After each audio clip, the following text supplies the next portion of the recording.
নমস্কার বন্ধুরা, পিয়ালিস ডেইলি ব্লগে আপনাদের সকলকে স্বাগত জানাই। এখন সকাল 9:30 আর দেখুন কি হারে বৃষ্টিটাই না হচ্ছে।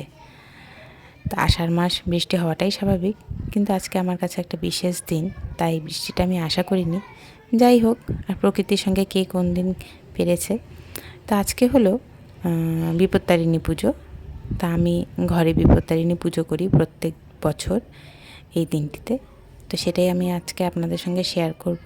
সকালে কাজকর্ম সব শেষ করে আমরা বিপত্তারিণী পুজোর ব্রত করব বলে সব জোগাড় করতে শুরু করেছি। আর আজকে আমাকে পুজোতে সাহায্য করছে তুলিও উপোস করছে, ও অঞ্জলি দেবে। তো পুজোর জোগাড় মোটামুটি আমরা শুরু করে দিয়েছি সকাল 10:30 থেকে। এখন বাজে দুপুর 12টা। তো দেখুন মোটামুটি সবই আমাদের প্রসাদ বানানো হয়ে গেছে, কিন্তু সেগুলো ঠাকুরের সামনে সুন্দরভাবে সাজিয়ে দেওয়া, জোগাড় করা, সব কিছু সুন্দরভাবে করে আমরা পুজোটা শুরু করব। তো আপনারা কে কে এই পুজো করেন সেটা অবশ্যই জানাবেন।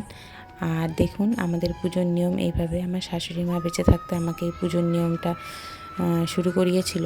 আজকে উনি নেই ঠিকই, কিন্তু উনি যেইভাবে আমাকে দেখিয়ে দিয়ে গেছেন সব কিছু, সেইভাবেই আমি সব কিছু করি। পুজোর জোগাড় থেকে শুরু করে পুজো করার নিয়ম। তো বিপত্তারিণী পুজোর প্রধান জিনিস যেগুলো, আসল জিনিস যেগুলো, 13টি পান, 13টি সুপারি, 13টি বাতাসা, 13টি দুর্ব, 13টি ফুল, 13টি ফল।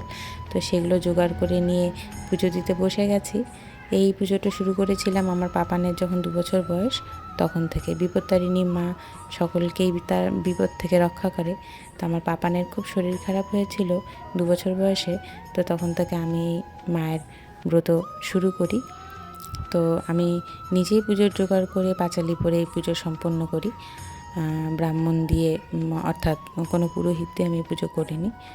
তো দেখুন পুজো মোটামুটি সম্পন্ন হয়ে গেল। আর এই পঞ্চপ্রদীপে ঠাকুরের আমি অঞ্জলি করে আরতি দিয়ে আমার পুজোটা সম্পন্ন করব। বিপত্তারিণী মা সকলকে ভালো রাখুক, সুস্থ রাখুক, সকলের বিপদ দূর করুক, এই বলে আজকের ব্লগটা শেষ করছি। তো তোমাদের কেমন লাগলো অবশ্যই জানাবে।